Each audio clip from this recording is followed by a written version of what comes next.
this upcoming week is my last week of active duty, at least supposedly. Last week of active duty. I am leaving the active duty Air Force to hopefully transition to the reserves is my current plan. What will I be doing until August? August 29th is my data separation of this year. So I have about 6 months left of active duty commitment, but I won't be doing it in office. Skill bridge. And there's a lot of, I've received quite a bit of questions about what skill bridge is, especially when I posted, the actual, approval thereof.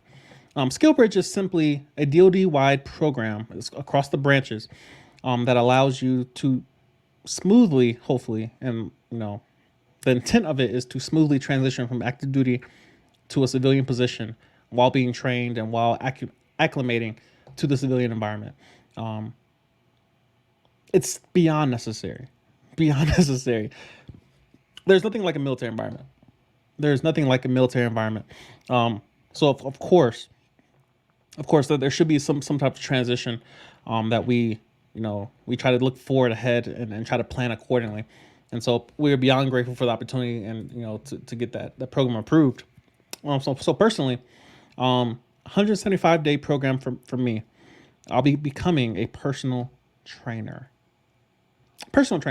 Now I can hear the masses, and this is a question I'll ask myself as well. I'm like, why? What gives you the qualifications to tell someone else or help someone else get in shape when you're not in shape?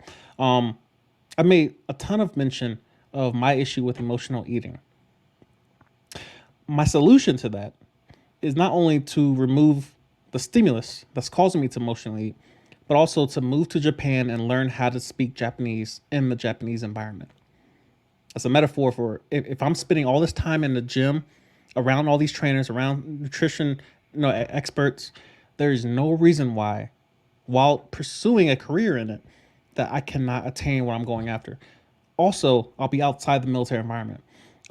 So I'm removing excuses. Any excuse that I have, I'm doing my best to remove them before I even get to that environment. So obviously I'm starting now because the job I'm signing up for is to teach fitness, to teach classes, to become what I'm teaching before I teach it, obviously. So that's kind of the plan. But I did want to talk a little bit about SkillBridge and what it is and what it entails. So of course, there's a DOD website. Just type in DOD SkillBridge, and from that website, you can select your state, and then from there, you can decide based on your skills or your ambition what you want to go into, and you have all the information pretty much available to you. Now, unless you're in the Air Force, you won't have access to AFEC, Air Force Virtual Education, I believe is the actual website. But AFEC. So basically, it has the same information essentially.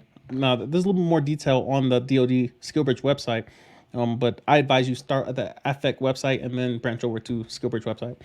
But also tells you what's currently active, which is the difference between the two websites. Is that the DoD SkillBridge website is going to tell you every program that's available, and then the AFEC website, the Air Force website, is going to tell you what's currently available, which is a slight difference. But also that's where you apply for it as well. A little bit about the routing, for those of you who are interested. It starts with obviously you touching base with whatever program you're interested in. So it took a lot of research on my part, a lot of research of understanding, first of all, what state do I want to move to? At first I was planning on staying in Texas, and then I'm like, you know what? No, I'm going to Florida. So do that process based on the state you're going to. Then you look at the jobs that are available, the programs that are available. Not every organization that you reach out to is organized, which is another reason why I chose the program I'm pursuing, is that they were organized and they had actual program that was functioning to allow me to transition smoothly. It's one thing to go to a company that they just signed up for to get the attention and get the people coming through. And there's another thing to go to a program that's actually established and well ran rather. That you can just kind of glide through it, and there's not a lot of pillars missing. So that's another reason why I kind of chose this program in particular. But yeah, you want to understand where you're going, what program you're going to be participating in, and then a lot of logistics before. You want to understand everything about that program, all the rules associated with it before you submit that to your supervisor and then your commander. The routing chain is just that Starts with you. Obviously, touch base with the program, get all the details, get understanding of what qualifications you need to be able to pursue that program, and then from there you route it through your supervisor. Then it goes to the education center. They look over it. They check your leave. They verify all the dates, and then from there it goes to your commander for your commander's approval. Once you get the commander's approval, that's pretty much it. That's the hardest thing. It's usually the thing that takes the longest in the process is getting that commander's approval. Once you get that, you're pretty much out the woods. Then from there, you'll apply for the leave through LeaveWeb. It's a Type 23 leave. You can look up the specifics of that, but it's Type 23. You apply for that through LeaveWeb. It'll get approved, and then you're off to the races. I'm attempting, mind you, to out-process this week before I actually leave, which is one of the issues that I'm kind of running into. But we're working through it, and we'll see how it goes this week. I got to do the TAT program. It's a 3-day class that lasts all week. I'm like, that takes away from my ability to out process, but it is what it is. So that's kind of the process that I'm going through currently. But hopefully by March 7th, I'll be in Florida, fully into the program and kind of functioning therein.